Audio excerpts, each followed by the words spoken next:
Bonjour à tous, très heureux de vous retrouver, j'espère que vous allez bien. Eh bien écoutez, on se retrouve pour ce live du lundi midi 15, notre petit rendez-vous hebdomadaire. Et aujourd'hui, eh bien, on va continuer sur la lancée qui a été initiée la semaine dernière sur la Révolution française. Voilà, ce jeudi 7 mars, ça y est, la deuxième planche horaire de live est prévue. Voilà, le jeudi à 20h30 pour faire du let's play juridique sur We the Revolution. Et en parallèle de ça, eh bien, je me suis inscrit dans toute une série de podcasts. Donc il y en a eu 2 qui sont sortis jeudi et vendredi dernier, des podcasts uniquement historiques sur la Révolution. Alors la Révolution en ultra survol, même si ça fait 4 heures, environ 4 heures, les 2 podcasts rassemblés. J'ai vraiment le sentiment que ce n'est que du survol. Mais ce sont des podcasts, comme je l'indiquais, qui sont nature politico-historique. Or, c'est sympa d'avoir le contexte, c'est même essentiel, mais sur cette chaîne, on est là pour faire du droit. C'est avant tout ça l'objet. Et du coup, pour les 3 prochains lives, dont celui-ci inclus, on va discuter du droit de la Révolution. Sachant que on terminera quand même voilà, j'ai bouclé un petit peu le programme ce week-end, voilà, pour qu'on soit un petit peu carré. Et ce qui est sympa, c'est que on avait commencé, donc la semaine dernière, il y avait eu un très très bon podcast. Je remercie à nouveau Monsieur Guillaume Vlamink, expert près de la cour d'appel de Nancy, d'avoir répondu à mes questions. C'était un super entretien. Voilà, donc si vous ne l'avez pas écouté, je vous invite véritablement. C'est sympa de connaître de l'histoire ancienne, voilà, c'est cool. Mais connaître les enjeux contemporains, c'est pas mal non plus. Donc vraiment, je suis très content de ce podcast. Et bientôt, enfin à la fin du mois, on aura un nouvel entretien. Voici avec un éducateur spécialisé, donc en charge de la question de l'enfance, de l'adolescence, à la suite de signalements, juge des enfants et compagnie. Bon bref, donc cette série de la Révolution, elle sera encadrée par ces 2 entretiens, c'est cool. Et ensuite, je ne sais pas qu'est-ce qu'on fera encore en avril. Mais d'ici là, du coup, aujourd'hui, on va discuter des procédures judiciaires durant la Révolution. La semaine prochaine, on s'intéressera à une figure je trouve particulièrement intéressante, qui a traversé toute cette période-là, Jean-Jacques Régis de Cambacérès. C'est pas la première fois qu'on évoque ce nom-là. D'ailleurs, le personnage figure parmi les 3 illustrations de la chaîne. Voilà, c'est celui qui est en chemise orange en train de cloper devant le palais des Tuileries. Personnage très intéressant, qui a présidé au comité de législation et qui est notamment le papounet du Code civil. Et j'ai trouvé un bouquin très sympa où tout un chapitre est consacré à son vécu durant la Terreur.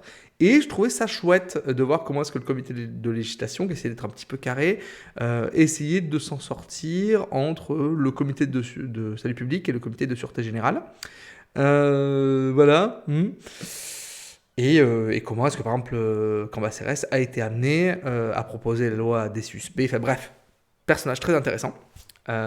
Donc il est plutôt issu d'une famille de magistrats, donc c'est intéressant aussi d'avoir ce point de vue-là. Et puis c'est quelqu'un qui non seulement va survivre à la Révolution, mais surtout qui va triompher de celle-ci, puisqu'il sera nommé 2e consul avec Bonaparte et archi-chancelier de l'Empire. Donc le mec, voilà, il fait partie de ceux qui ont bien misé, tout en ayant bossé et tout en n'ayant pas une figure de courtisan comme d'autres. Bon, on l'évoquera du coup plus longuement à partir de la semaine prochaine. Et enfin, on terminera par un 3e podcast, puisque aujourd'hui, on étudie les procédures. La semaine prochaine, on va étudier quelqu'un qui est proche de la magistrature, de l'État, etc. C'est un député conventionnel.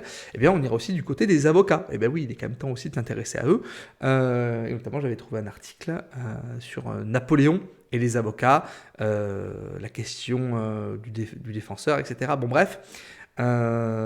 Toutes ces questions-là qui avaient été un petit peu malmenées durant la Révolution, et comment est-ce que l'Empire essaye de faire une synthèse de tout ça. Donc bref, je trouve que ce sera intéressant avant qu'on en revienne à des sujets plus contemporain. On verra comment est-ce qu'on aborde le mois d'avril et le printemps. Voilà, mais en tout cas, j'ai fait plusieurs tests sur le jeu, je ne vais pas aller bien loin, mais de ce que j'ai compris, même si le jeu est excellent, enfin j'adore l'ambiance, ça va servir avant tout de support pour qu'on en discute durant les lives du jeudi.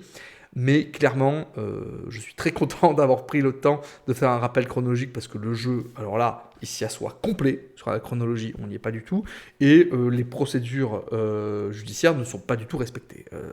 On n'est absolument pas là-dessus, et en même temps, c'est pas tellement blâmable parce qu'il faut bien que le jeu reste ludique, il faut qu'il reste accessible, donc c'est cool de pouvoir en faire une critique, mais faut pas non plus cracher dans la soupe, quoi. Le jeu est agréable, il a une ambiance, il a un design qui est très chouette, voilà, mais clairement, on n'est pas dans les clous de l'historicité. On est dans du rappel, on est dans de l'évocation, on est dans du fantasme sur la personne de Robespierre, voilà, bon. Mais c'est cool, ça permet d'en discuter, et tant qu'on est conscient que ce n'est qu'un jeu vidéo, voilà, autant s'en servir comme c'est censé l'être, c'est-à-dire c'est un support c'est un loisir, c'est un support, c'est un jeu, et donc discutons-en, faisons-en une critique, mais que j'espère constructive et bienveillante, parce qu'une nouvelle fois, le jeu, pour moi, est excellent. Je trouve que sur les objectifs qu'il s'est fixés, rien à dire. Donc, on verra tout ça à partir de jeudi. De jeudi, et puis voilà, donc on va pouvoir enchaîner sur tout ça. Donc le thème de ce jour, ce sont les procédures judiciaires sous la Révolution. Alors le titre est un petit peu générique, c'est pas pour rien, parce que je veux qu'on cause un tout petit peu de la procédure civile. Ça va être très court, hein, parce que c'est clairement pas ça l'enjeu de la Révolution. Évidemment, quand on parle de procédure judiciaire sous la Révolution, on va causer du tribunal révolutionnaire. Cependant, en tant que tel, le tribunal révolutionnaire, ce n'est pas une juridiction. Ce n'est pas en tout cas son nom officiel. Le nom officiel du tribunal révolutionnaire, c'est tribunal criminel extraordinaire. Ce qui veut bien dire qu'il y a un tribunal criminel ordinaire.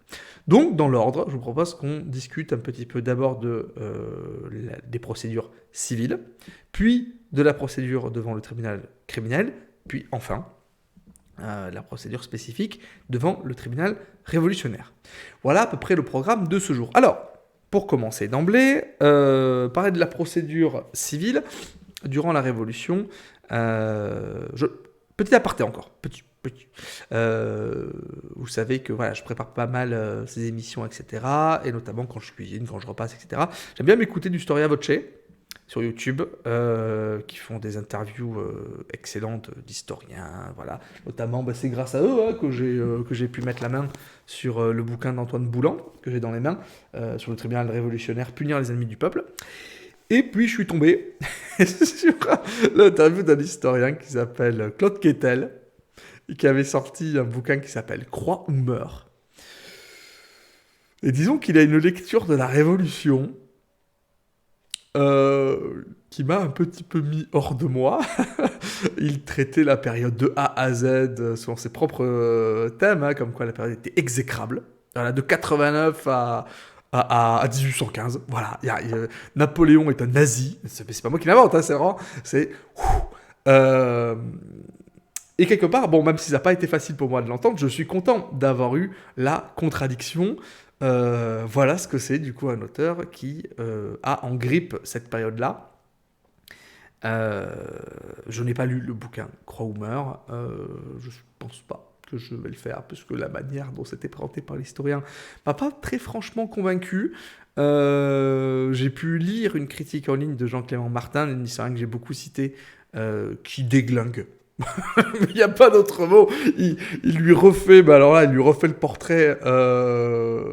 Mais bon, en tout cas, voilà. Donc, en complément des podcasts de la semaine dernière, si vous voulez du coup un avis qui est peut-être évidemment moins partial et qui fait un petit peu contrepoids avec ce que moi j'estime être les apports de la Révolution, vous avez du coup cet entretien de Storia Voce avec Claude Quetel et son bouquin Croix ou meurt. Et c'est quand même sympa aussi de se dire, voilà, à minima, même si on peut avoir un avis, être conscient qu'il en existe d'autres, au point qu'il y a eu des travaux, malgré tout, universitaires, par quelqu'un qui est diplômé, etc., enfin, qui en a tout à fait la compétence.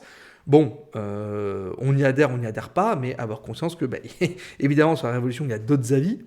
C'est quand même pas un mal en soi. ben, c'est plutôt une bonne chose. Même si, ben, de mon point de vue, qui ne vaut pas grand-chose, j'ai plutôt essayé de démontrer que la période révolutionnaire, elle n'a en rien été exécrable et qu'on en tire d'excellentes choses qui ben, sont toujours les fondements de notre justice actuelle, et qu'au-delà du cliché sur le tribunal révolutionnaire, dont il y aurait énormément à dire, y compris dans ses mérites, et ben, il y a beaucoup de choses qui ont été instaurées dans cette période-là. Le cadre judiciaire en est évidemment une de celles-ci, mais c'est carrément pas la seule. Et tout rejeter en bloc en ayant une vision que je pourrais qualifier d'assez nostalgique, presque révisionniste de l'Ancien Régime.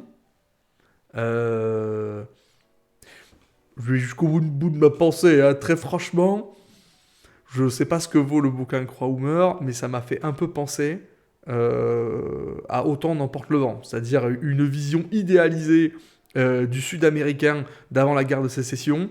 Ben là, j'ai eu vraiment le sentiment que la vision de l'historien sur l'Ancien Régime, c'était nos problèmes.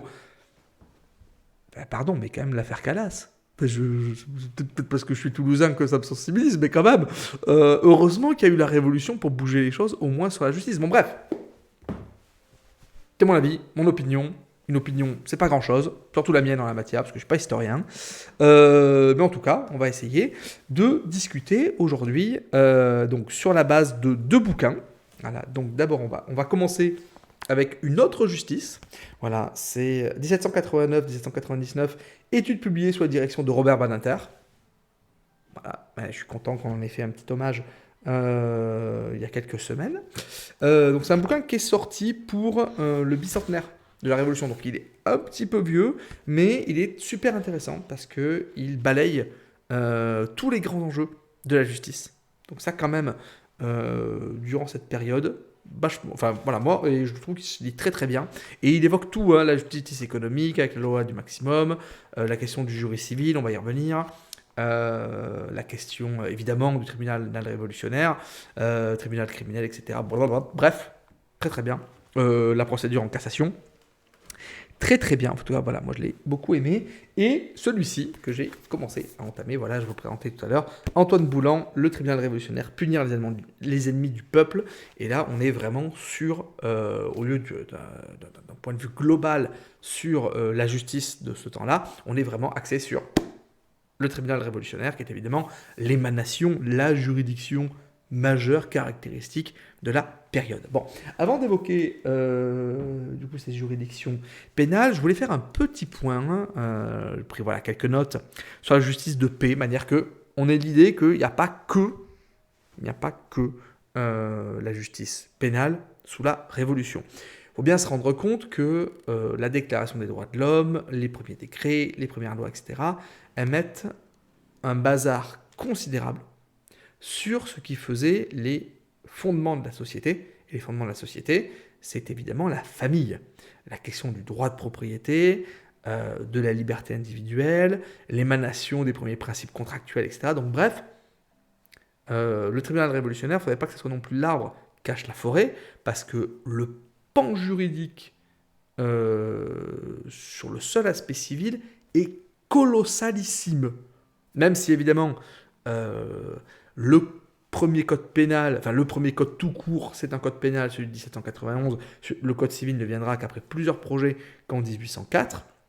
Donc ça montre bien que voilà, la priorité c'était l'aspect répressif, mais aussi de défense des nouvelles institutions, donc c'est logique d'aller dans cet esprit-là. Il y a vraiment un travail de fond qui a été fait sur la juridiction civile. Et d'ailleurs, je parle du Code pénal de 1791, mais avant, il y avait déjà une loi, celle des 16 et 24 août 1790. Donc on est en pleine constituante, donc on est dans les premiers temps de cette période post-89. Alors pourquoi 16 et 24 août? Vous verrez que beaucoup de lois ont 2 dates. Alors c'est tout simple, c'est parce que la première date correspond au moment du vote devant l'Assemblée, alors qu'elle soit constituante ou législative. Et la deuxième date, donc en l'occurrence celle du 24 août, c'est quand elle a été sanctionnée par le roi.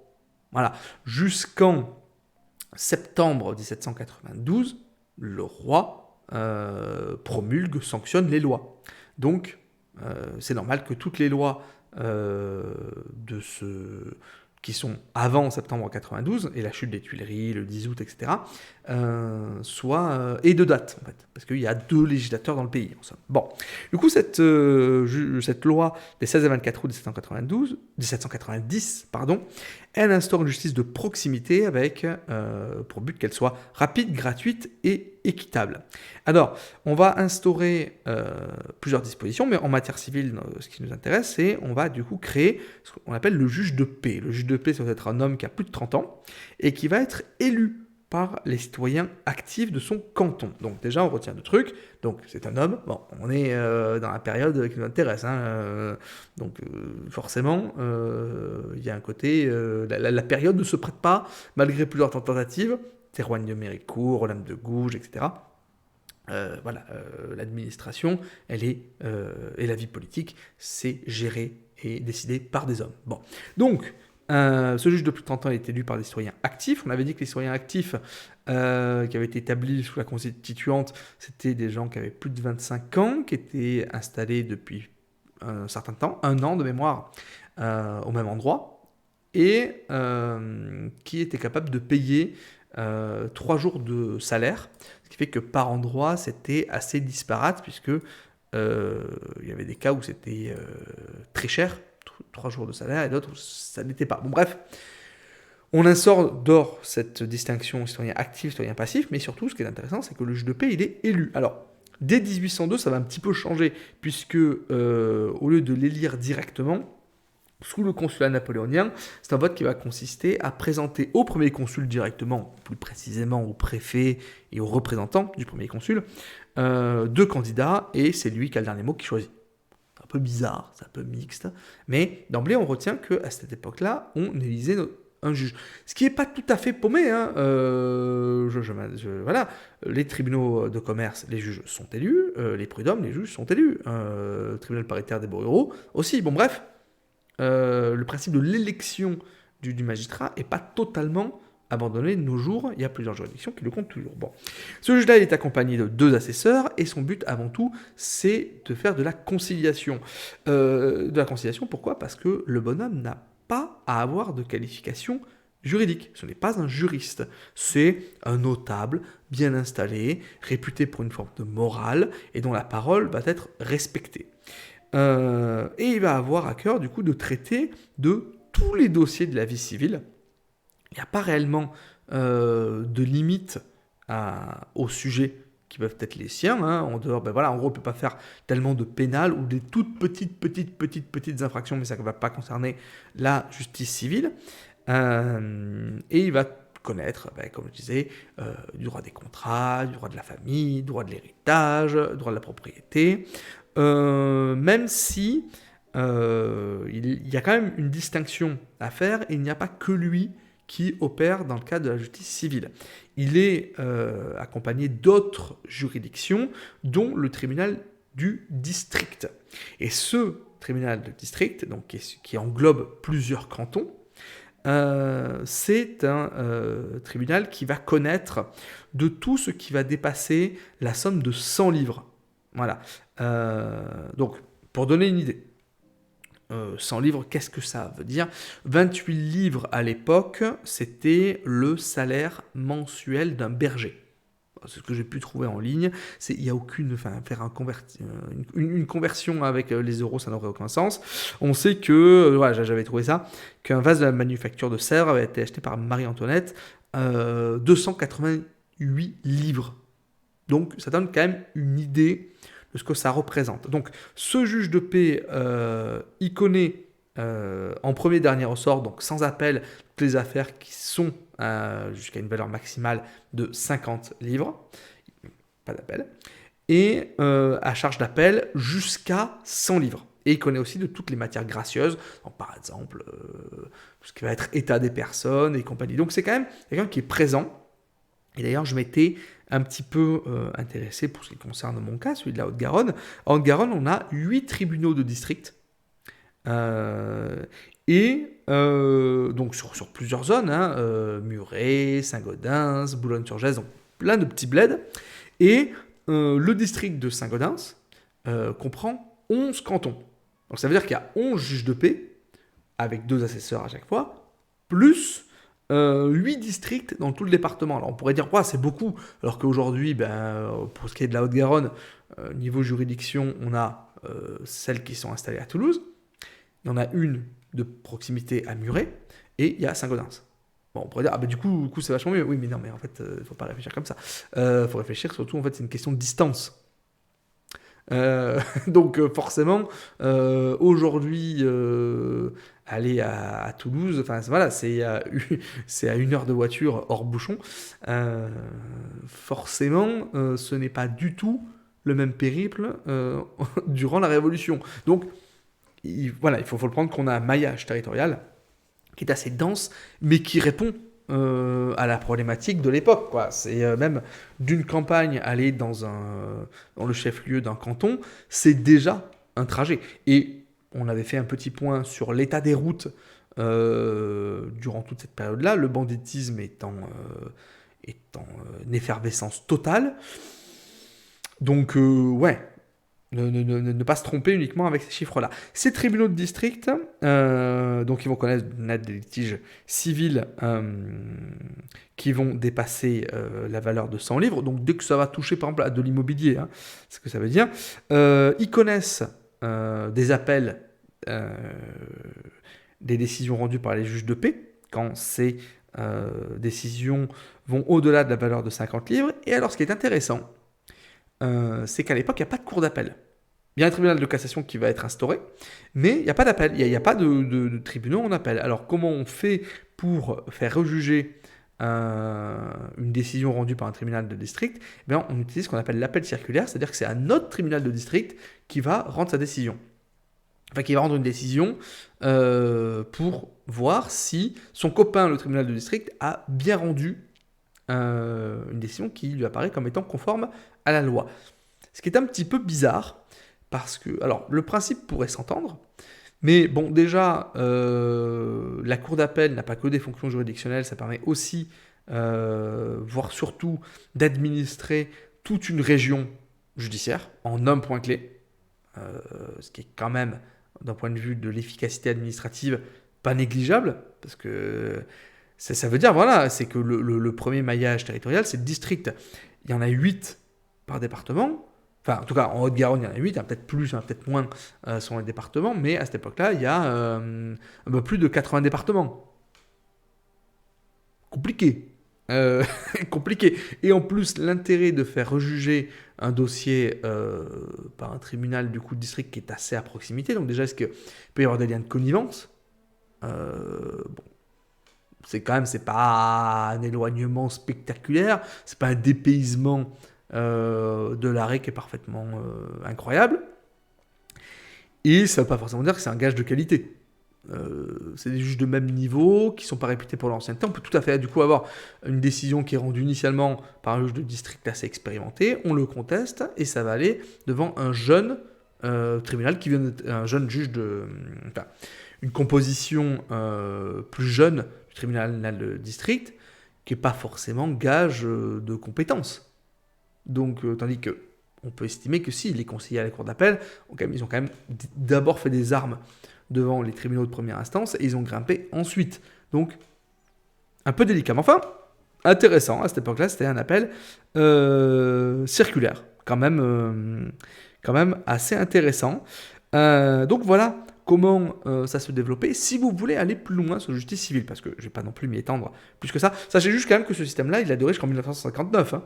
C'est-à-dire il a été instauré en 1790 et il va durer 169 ans. Puisque c'est en 1959 qu'on va remplacer les juges de paix par les tribunaux d'instance qui ont été supprimés du coup en 2020. Ce qui est quand même, intéressant. Regardez que ce truc-là, pareil, hein, je reviens sur le mot exécrable, on a mis un système qui a fonctionné pendant près de 200 piges. C'est énorme. C'est énorme, et sur un truc qui était gratuit, Alors, le gars était rémunéré environ de 600 à 1200 livres par an, mais c'était selon les lieux, euh, selon l'intensité du secteur. Donc, quand on avait un juge qui percevait une indemnisation de 600 livres par an, ça fait du coup 50 livres par mois. On voit que cette indemnisation-là, elle est le double de ce que percevait un berger. Du coup, si on est dans la logique, bon, même si, comme je dis, il y avait des juges de paix qui touchaient 1200, mais ça montre quand même que c'était une indemnisation. C'est un défraiement, quoi. C'est tous ceux qui ont fini juge de paix, je pense pas que. Enfin, c'était de base plutôt des notables qui avaient une moralité installée. Bon. Si vous voulez aller plus loin, parce que comme je disais, on va pas non plus s'y attarder. Évidemment, je vous recommande, j'ai trouvé ça en ligne, une thèse qui a été publiée le 3 juillet 2014. Je pense que c'est toujours d'actualité parce que bon, pas sûr qu'en 10 piges, on ait trouvé tellement de nouveaux documents, qui a été rédigée par Madame Bérange Aude et Ongo Messina. Et c'est une thèse parfaitement complète. Toutes les petites questions que je me suis posées, que je n'avais pas spécialement trouvées dans les bouquins que j'ai lus, mais en même temps, ces bouquins-là n'avaient pas vocation à traiter spécifiquement de la justice civile, cette thèse y a répondu. Donc, si vous êtes intéressé par ces questions-là, je vous renvoie du coup vers cette thèse sur la justice de paix durant la période révolutionnaire. Bien, maintenant qu'on a évoqué ça, voilà, un sujet comme ça, il aura été complet, on a évoqué la partie civile, je vous propose d'enchaîner avec la partie pénale.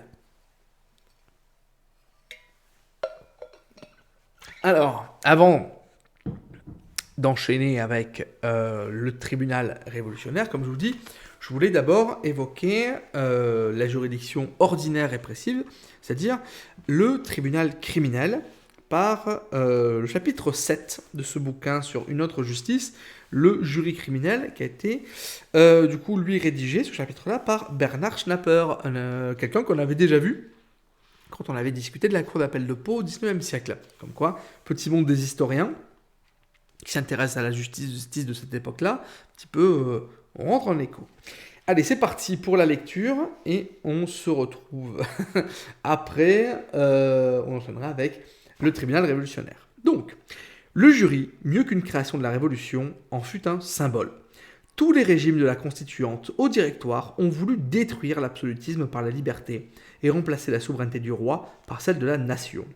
C'est ce qu'ils attendaient du jury dans le domaine de la répression. Aussi n'est-il pas surprenant que les principaux textes qui le concernent, depuis la loi du 30 avril 1790, qui en a posé le principe en matière criminelle, jusqu'au code directorial du 3 Brumaire en 4, en passant par les lois des 16 et 29 septembre 1791, qui l'organisa, 16 et 29 septembre 1791, semble se répéter et donner du jury une image immuable et immuablement libérale. Dans une période aussi mouvementée, il eut parfois loin de la théorie à l'application. Non seulement s'est posé sous la Convention et le Directoire le problème de son rôle dans les affaires politiques, mais encore le choix des jurés et leur rapport avec les juges au sein des tribunaux révolutionnaires ont évolué. Très vite, le jury est devenu affaire politique. Il y est resté tout au long du XIXe siècle et d'une bonne partie du XXe siècle. Tellement était criante la contradiction entre l'idéal des constituants et la pratique du comité de salut public, tellement le souvenir de la terreur a pesé sur son histoire. Libéraux et conservateurs ont persisté, presque jusqu'à nos jours, à avoir de lui des perceptions fondamentalement différentes, et c'est bien l'un des héritages de la Révolution. L'administration de la justice y a certainement perdu, mais il faudrait s'interroger sur la qualité de la justice ordinaire, sous la Révolution, et se demander comment le système a fonctionné pour mesurer la valeur des griefs présentés contre lui au moment de la préparation du code d'instruction criminelle. L'idéal révolutionnaire, le poids de la politique et les qualités du système, tels sont les éléments qu'on doit prendre en compte pour donner du jury, à l'époque révolutionnaire, une image équitable. Permis juste un petit instant. Le jury et l'idéologie révolutionnaire. Lors des grands débats à la Constituante, les partisans du jury notamment Sieyès, Adrien Duport, Le Pelletier de Saint-Fargeau, évoquèrent l'histoire pour justifier cette création. Et beaucoup de libéraux du XIXe siècle firent de même. Les cités grecques, la République romaine, le peuple franc dans ses assemblées, avaient pratiqué, disait-on, le jury judiciaire. Et on prétendait même que la chute de la République romaine, comme bien plus tard l'avènement de la féodalité, avait entraîné son déclin, en même temps que la perte des libertés. D'autre part, grâce à la traduction en français de Blackstone, on croyait connaître les institutions anglaises et on traçait du jury de ce pays une image très idéalisée, comme le montrent de mieux en mieux les études récentes sur la justice anglaise du XVIIIe siècle. En réalité, ces précédents historiques n'étaient que prétexte et moyen de donner au jury des lettres de noblesse. La création de la constituante était profondément différente de la pratique anglaise, car le jury français se rattachait à un tout autre système de pensée. Fils de la Révolution, il s'appuyait sur des principes constitutionnels qui ignoraient l'Angleterre. Pour les constituants, le jury était la liberté. Le jury manifestait la souveraineté de la nation. Le jury exprimait enfin la raison en marche, le libre examen des citoyens. Ces conceptions furent partagées par la Convention, qui le respecta autant que la situation le permit, comme par le Directoire. Sur ce point, à notre sens, on doit marquer une coupure entre la Révolution d'une part, le Consulat et les régimes postérieurs d'autre part, beaucoup plus soucieux d'efficacité répressive que de liberté, et par conséquent prêts à faire prévaloir l'autorité des juges professionnels sur l'amateurisme des jurés. La liberté.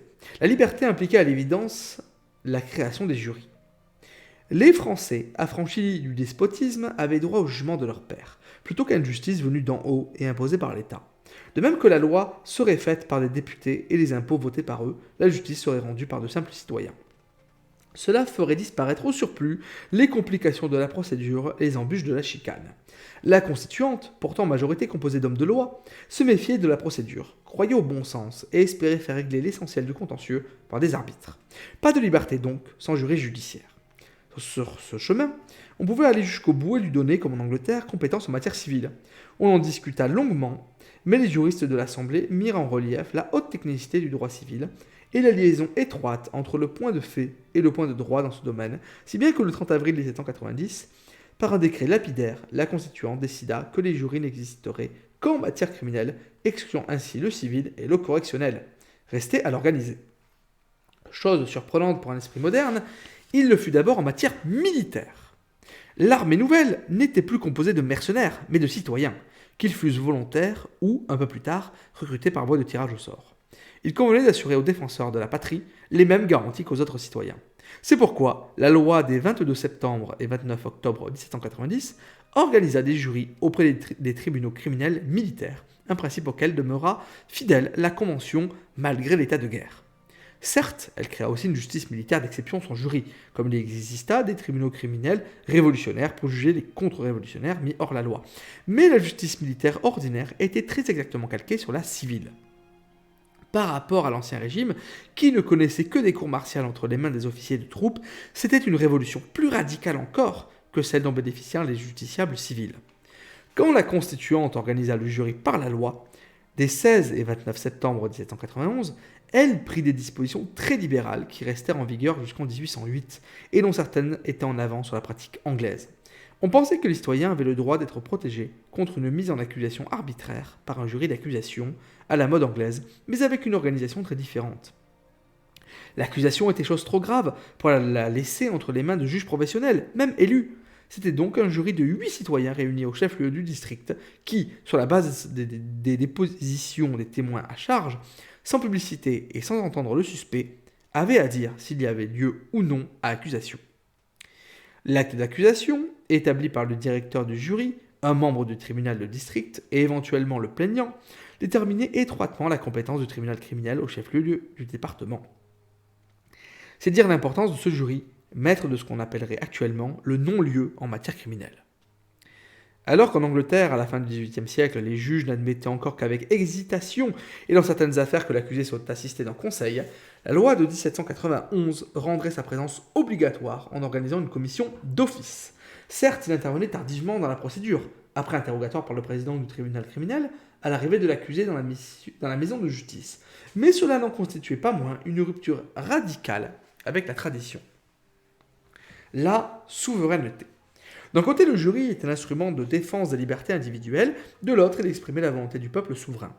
Sans insister sur la vertu pédagogique que certains constituants lui attribuaient, il familiarisait ses membres aux affaires publiques, on s'accordait à considérer qu'il ne pouvait pas exister de peuple libre sans constitution et sans jury. Le peuple faisait la loi par ses députés, et il rendait la justice par ses jurés. Pour la première fois, la constituante établissait un lien entre l'appartenance au jury et le droit de vote. Pour être juré, il fallait être citoyen, un principe qui ne sera jamais remis en cause. L'idée que seul était habilité à rendre la justice criminelle celui qui avait vocation à faire la loi était une idée féconde. En France, on en tira pour conséquence que les verdicts des jurés n'étaient susceptibles de recours, sauf le pourvoi en cassation. N'étaient pas susceptibles de recours, sauf le pourvoi en cassation. En outre, et peut-être sans en voir clairement les implications, les constituants valorisèrent devant le tribunal criminel l'établissement des faits par rapport à l'application de la loi. Donc le rôle des jurés par rapport à celui des juges. Dans leur chasse à l'arbitraire et leur quête de l'égalité parfaite, ils firent des peines criminelles et de celles-là seulement des peines fixes, supprimant toute modulation de la peine, y compris le droit de grâce. Dès lors, les juges, après établissement de la culpabilité par le jury, avaient un rôle purement mécanique, celui de prononcer la peine prévue par la loi, visée d'ailleurs par le mandat d'arrêt et l'acte d'accusation.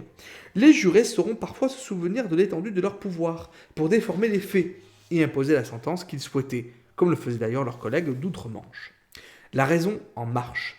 Bouclier de la liberté, expression de la volonté populaire, le jury devait aussi mettre fin à l'ancienne procédure trop technique, maniée par des professionnels pour des professionnels devenus incompréhensibles et donc dangereuses. L'essentiel était de supprimer radicalement le système des preuves, conçu pourtant par des docteurs médiévaux comme un système protecteur de la défense, mais terriblement compliqué par la suite. Un mouvement, d'ailleurs ancien, l'avait ruiné sans qu'on s'en rendît clairement compte. Au lieu de construire la vérité au moyen de preuves dont le poids était par avance fixé par une doctrine raffinée, elle serait exprimée par l'intime conviction des juges. Pas de système plus simple que celui-là. Pas de meilleure garantie pour l'établir que le jury de simples citoyens. C'est cette même considération qui, plus tard, sous le consulat, sauvera le jury de jugement menacé de disparaître. Les révolutionnaires avaient un esprit méthodique, presque géométrique, qui donnait à leur système une rigueur et une froideur redoutables. Duport comparait la procédure à un syllogisme dont la majeure est le fait et la mineure la loi. Il en résulte que la constatation des faits devait être radicalement séparée de l'application de la loi, et chacune confiée à un organe différent. La distinction rigoureuse du point de droit et du point de fait, la séparation, voire l'antagonisme des juges et des jurés, est un trait caractéristique du système français. Il pèsera, et combien fortement, sur toute l'histoire du jury jusqu'aux réformes de 1932 et de 1941. Les jurés devaient se prononcer en leur âme et conscience sur les faits, tous les faits, mais seulement eux. Ils ne devaient pas tenir compte des conséquences de leur verdict, c'est-à-dire de la peine prévue par le Code en cas de verdict affirmatif, rigueur inhumaine, irréaliste, contre laquelle beaucoup de jurés réagirent sous la Révolution et au XIXe siècle par des verdicts contraires à l'évidence à chaque fois qu'ils craignaient une condamnation excessive. L'esprit géométrique des révolutionnaires sera la cause de ce qu'on appellera des verdicts scandaleux d'indulgence contre lesquels l'opinion publique, et surtout celle des magistrats, s'élèveront. La volonté de créer une procédure parfaitement rationnelle conduisait des constituants à un système original. Au lieu de demander au jury si l'accusé était coupable, disons de meurtre, on lui posait 3 questions simples en décomposant l'acte. Il lui fallait dire si le fait était constant, par exemple la mort de la victime, si l'accusé en était l'auteur, et si enfin il avait fait dans l'intention de nuire. Cette dernière question avait une telle importance que l'obligation de la poser fut confirmée par la Convention à peine de cassation. Elle devait permettre d'acquitter en cas de légitime défense ou de force majeure, mais elle servit à bien d'autres usages, comme nous verrons. En conséquence, dans certaines affaires, les jurés avaient à répondre à de très nombreuses questions répétitives, jusqu'à plusieurs milliers, nous dit-on, puisque chaque infraction de chaque accusé, chaque circonstance aggravante en faisait poser plusieurs. Pour y répondre, la loi fixait une procédure rationnelle mais lourde. Les jurés étaient tenus de s'isoler dans une chambre où n'entraient pas les membres du tribunal.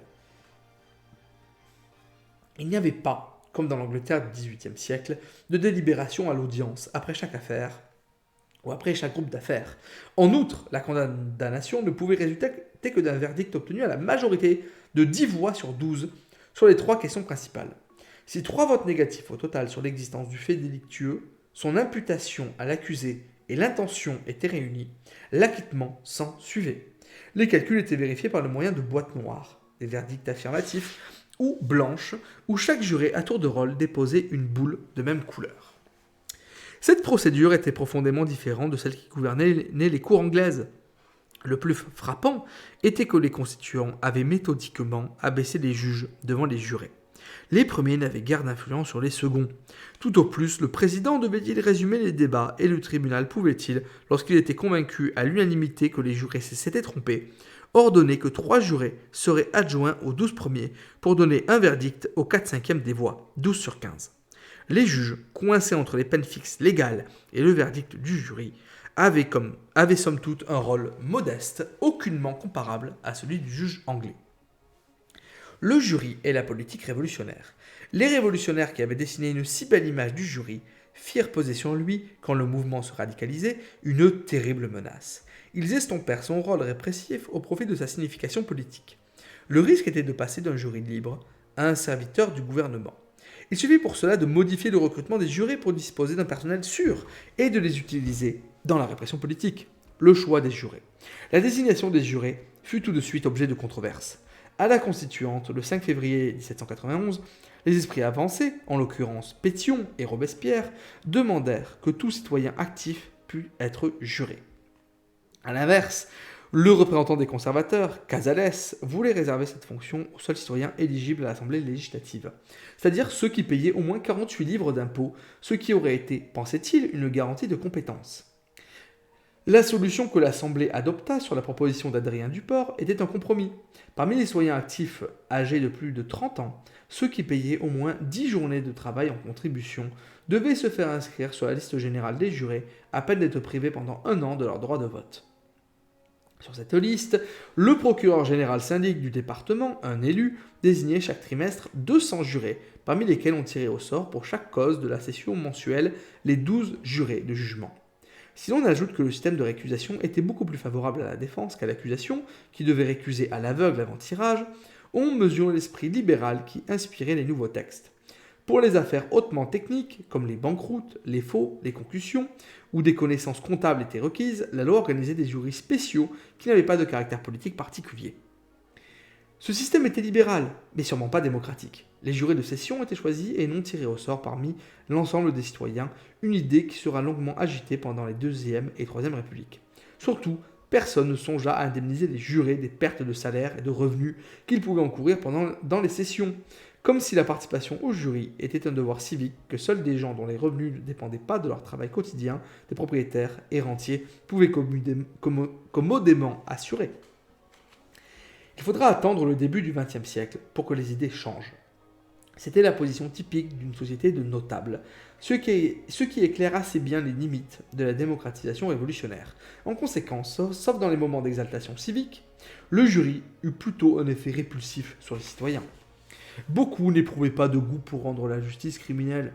D'autres redoutaient la perte de temps. Presque dès l'installation des tribunaux criminels au printemps 1792, on se plaignit d'un certain absentéisme des jurés.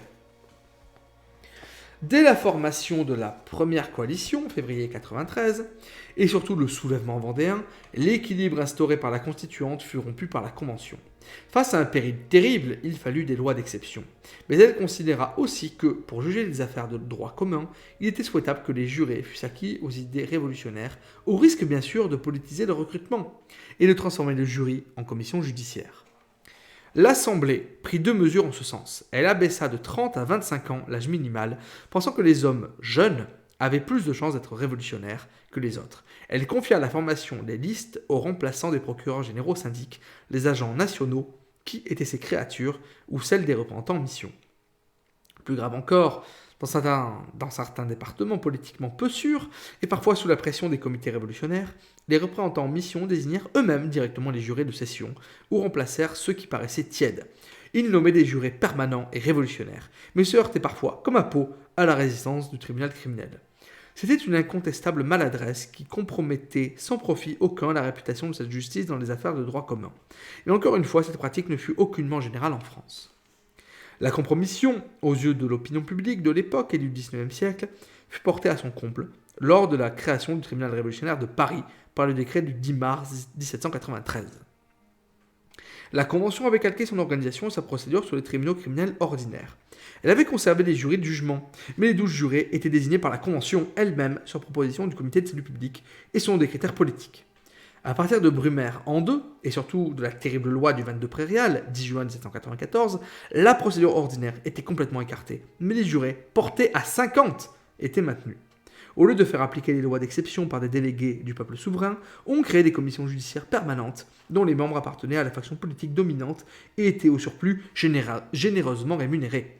La démocratisation des jurés, qu'avait certainement voulu la Convention, était plus que compensée par le risque de politisation des jurés. Le 9 Thermidor, s'il mit fin à la terreur, ne brisa pas les liens douteux qu'entretenaient le pouvoir et le jury. En dehors du droit révolutionnaire, du droit d'exception, c'est la Convention thermidorienne qui infligea au jury un premier recul, et justement dans un domaine où il avait valeur de symbole, l'armée. Par décret du deuxième jour complémentaire, en 3, 18 septembre 1795, elle remplaça les tribunaux criminels par les conseils militaires, ou conseils de guerre jugeant sans jury. Il est vrai que l'armée de l'an 3 n'avait plus grand-chose de commun avec celle de 93, et que les buts de guerre étaient moins la défense de la patrie que la conquête extérieure. Cela n'était pas moins le retour à une justice d'Ancien Régime qui, malgré la démocratisation, resta intacte jusqu'en 1928. Quant au directoire, il imprima sa marque sur le recrutement des jurés en faisant une institution quasi plutocratique. Il suffisait de recruter les jurés parmi les électeurs âgés de 30 ans. C'est ce qu'avait fait la Constituante. Mais d'après la Constitution de l'an 3, les électeurs étaient désignés par les assemblées primaires de canton, parmi les propriétaires d'un fonds rapportant au moins 150 journées de travail, aux locataires d'une ferme rapportant au moins 100 journées. Il n'y eut en moyenne que 300 électeurs par département dans toute la France, infiniment moins que sous la Constituante. Pour plus de sécurité, les jurés spéciaux de 1791 recevaient une tâche nouvelle. Choisis jadis comme aptes à juger des crimes à caractère financier par des élus, ils devenaient maintenant compétents pour des crimes politiques, rébellion, résistance au paiement des impôts, délit de presse, attentat contre la liberté individuelle, aussi bien que pour le faux et la banqueroute frauduleuse, et ils étaient désignés parmi les citoyens ayant les qualités et connaissances nécessaires par des agents du pouvoir central. Les commissaires du pouvoir exécutif pour les jurys d'accusation, les présidents des administrations départementales pour les jurys de jugement. Le code de Brumaire pouvait accorder toutes les garanties à la défense. La justice criminelle était solidement tenue par les notables. Comme presque tous les accusés sortaient du peuple, on était aux antipodes du jugement par les pairs que les constituants avaient voulu.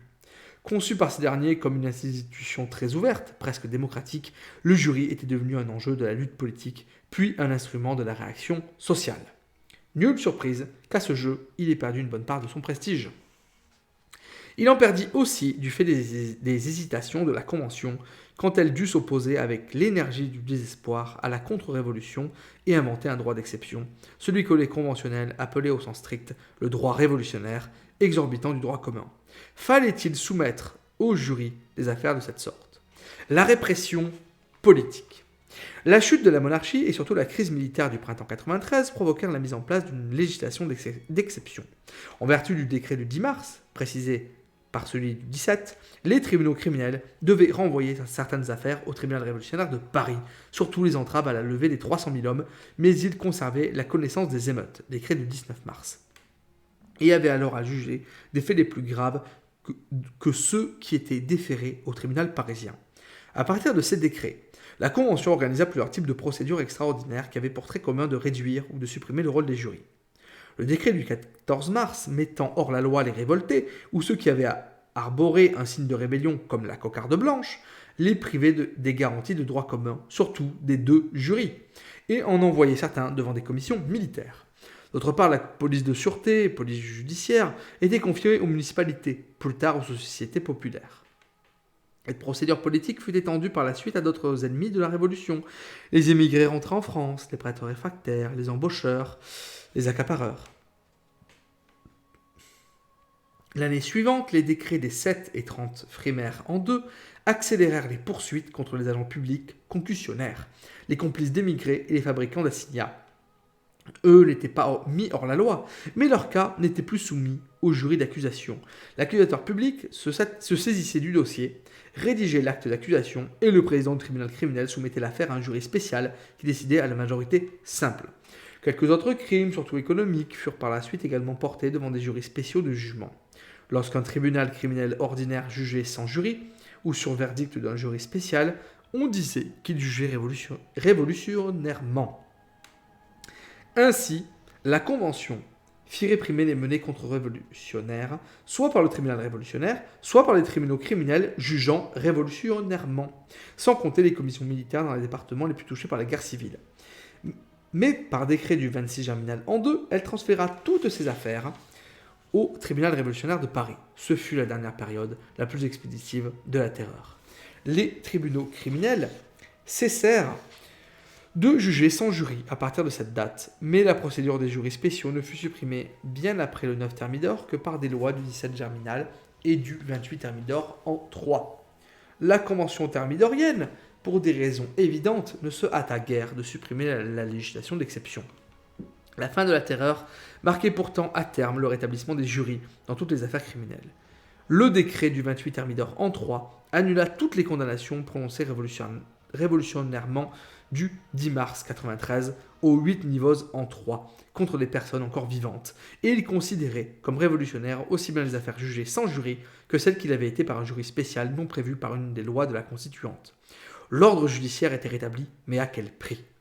Les premières années avaient transformé le jury en objet de polémique, ce qui les resta pendant tout le XIXe siècle. Sous le directoire et le consulat, plus tard encore, les victimes de la Révolution ne voulaient se souvenir que des jurés du tribunal révolutionnaire. Les tribunaux, qui se disaient héritiers de la Constituante, admettaient le jury comme garantie de la liberté, la leur surtout, à condition que les jurés fussent compétents, c'est-à-dire répressifs, et par conséquent recrutés majoritairement parmi les propriétaires.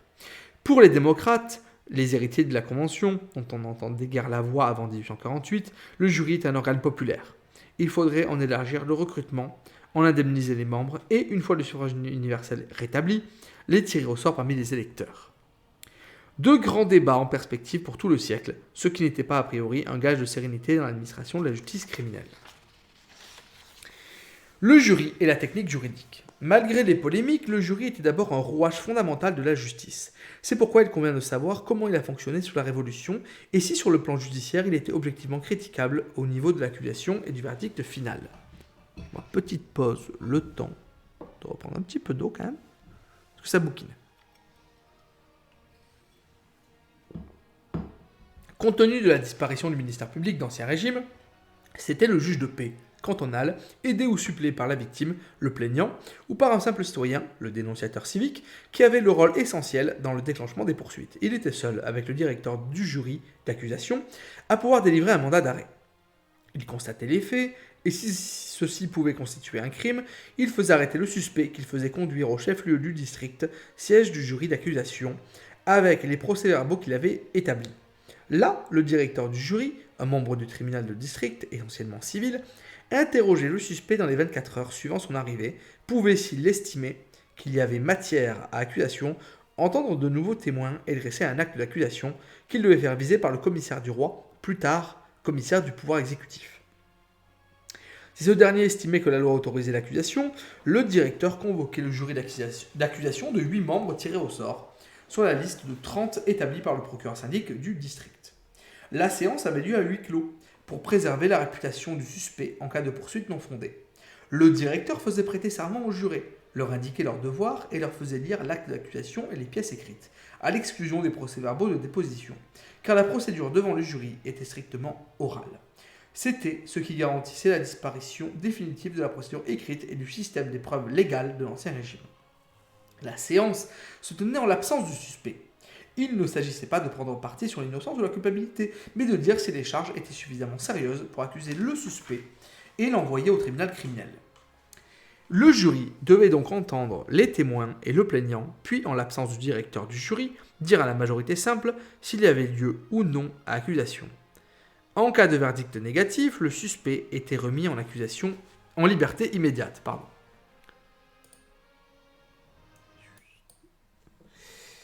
Dans le cas contraire, le directeur décernait une ordonnance de prise de corps. faisant transférer l'accusé à la maison de justice du département et dresser le dossier au greffe du tribunal criminel. Il était tentant pour des jurés d'accusation d'outrepasser leur rôle et de prendre celui du jury de jugement. Or, comme la décision était souveraine, sauf recours en cassation, il y avait un risque de non-lieu injustifié, contraire à l'évidence et pourtant irréparable. C'est ce dont on les accusa avec véhémence sous le directoire et le consulat. Les historiens ignorent à peu près tout du fonctionnement de ces jurys, mais le grief paraît reposer sur des faits exacts dont la fréquence est impossible à établir. C'est ainsi qu'un jugement du tribunal criminel de la Vienne du 12 Nivose an 8 cite plusieurs cas de ce genre, entre autres celui d'un jury qui avait renvoyé un homme convaincu d'en avoir tué un autre d'un coup de sabre sous prétexte qu'il avait été provoqué et ne s'était battu qu'avec répugnance.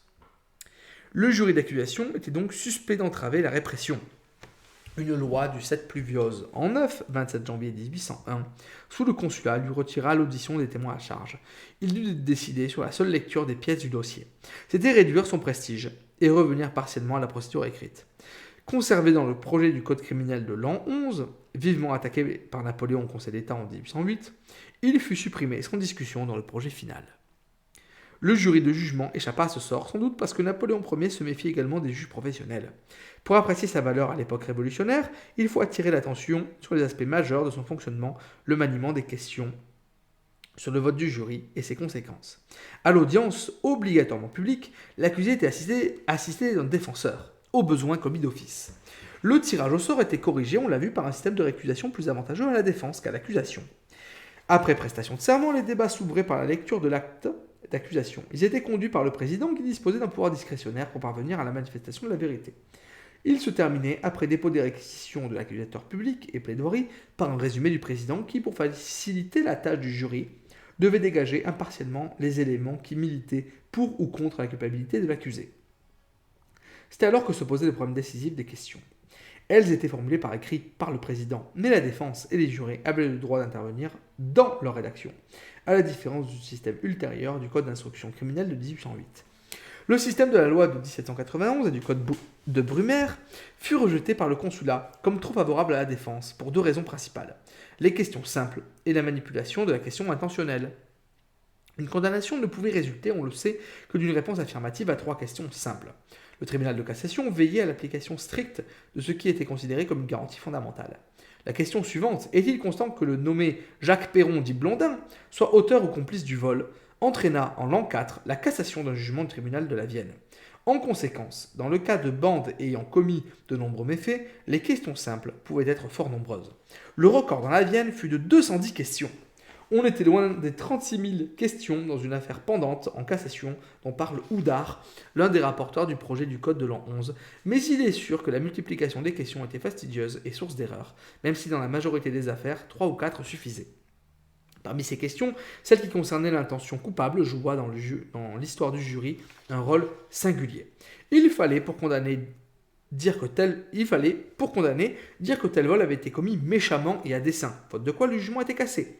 On comprend bien pourquoi la constituante et la convention tenaient à une telle précision. Il fallait que les jurés puissent acquitter dans l'hypothèse d'une force majeure, d'un cas fortuit, d'un accident ou d'une provocation qui diminuait ou supprimait la responsabilité de l'accusé. Mais très vite, ils y trouvèrent le moyen d'adapter la répression aux circonstances réelles de l'infraction, et c'était pour eux le moyen indispensable de réintroduire un peu d'équité dans un système répressif d'une extraordinaire rigidité. Le code pénal de 1791 n'était pas spécialement tendre, notamment en matière de vol. Les vols sur un marché, ou bien par escalade, avec fausse clé ou de nuit, étaient des crimes, quelle que fût la valeur de l'objet détourné. Dans la Vienne, des jurys d'accusation n'hésitaient pas à envoyer des accusés au tribunal criminel pour le vol d'un morceau de savon ou d'un melon sur un marché, ou encore d'une chemise, même très usée, dans une chambre. Les conséquences risquaient d'être dramatiques, car le code, sans nuance, prévoyait comme peine de base beaucoup de vols criminels, 8 années de fer, les travaux forcés de l'époque, auxquels s'ajoutaient 2 ou 4 années par circonstances aggravantes supplémentaires, et l'exposition à un certain nombre d'heures sur une place publique. L'époque ignorait et la modulation de la peine et les circonstances atténuantes et la grâce du chef de l'État. Comment faire ? Il arrivait certes que les jurys de jugement fussent assez sévères pour condamner à 4 ans de détention et à l'exposition publique la voleuse d'un mouchoir sur un marché ou d'un chapeau sur une foire. Mais dans d'autres cas, la peine fixe du code risquait d'être parfaitement inéquitable. Le jury pouvait alors disqualifier, en refusant de constater une circonstance aggravante, ce qui permettait d'appliquer une peine correctionnelle. L'homme qui avait volé pour les vendre 2 ânes dans l'écurie de son oncle, avec escalade, ne fut condamné qu'à 6 mois d'emprisonnement, officiellement parce qu'il n'était pas certain qu'il ait escaladé un mur, bien qu'il l'ait avoué. En réalité, parce qu'il était chargé d'une femme, de 4 enfants, pressé de dettes et de besoins. Quant au voleur de chemise dans la chambre d'un domestique, le jury déclara qu'il n'était pas constant que la soustraction ait eu lieu dans l'intérieur de la maison, ce qui entraîna une condamnation à 3 mois d'emprisonnement correctionnel. Encore fallait-il que la correctionnalisation fût possible, qu'on pût détacher une circonstance aggravante, et que le résultat parut satisfaisant. Certains jurys allèrent plus loin et provoquèrent l'acquittement grâce à la question intentionnelle, même quand la culpabilité était avouée. Sur la base des témoignages, le jury constatait que le fait délictueux était constant, que l'accusé en était l'auteur, mais qu'il avait agi sans intention de nuire. C'est ainsi que la voleuse d'un melon sur le marché de Châtellerault ou d'un morceau de savon sous la halle de Coué furent acquittées. Cela revenait à dire que l'accusé avait volé sans intention de voler. Dans la nuit du 10 au 11 mai 1793, Jeanne Gouttière s'introduisit dans la chambre de sa logeuse endormie et s'empara de 50 livres dans son portefeuille. Arrêtée, elle déclara pour sa défense qu'elle avait pris cet argent avec l'intention de le rendre, car la logeuse venait de lui refuser un prêt et qu'au surplus, l'acte n'avait pas été commis la nuit, mais à 3 heures du matin. Le jury déclara que le fait était constant, que l'accusé était convaincu d'être l'auteur du vol, mais qu'elle ne l'avait pas commis de nuit et qu'elle n'avait pas eu l'intention de mal faire. Déclaration qui entraînait l'acquittement. Une réponse négative contre l'évidence à la question intentionnelle était un moyen élégant d'assouplir le code criminel et de tenir compte des circonstances ou de la situation personnelle de l'accusé. Mais c'était une infraction à l'esprit de la loi, un abus de pouvoir des jurés contre lequel s'élevèrent énergétiquement les réformateurs du droit sous le Consulat. Il est impossible de savoir s'ils le faisaient souvent, car une telle réponse pouvait exprimer la réalité. On peut simplement dire qu'au tribunal criminel du Maine-et-Loire, à Angers, 9% des acquittements furent prononcés sur la question intentionnelle dans les affaires de droit commun entre février 92 et septembre 94. Ce genre d'acquittement avait d'autant plus de chances de froisser des magistrats répressifs que la décision était irrémédiable.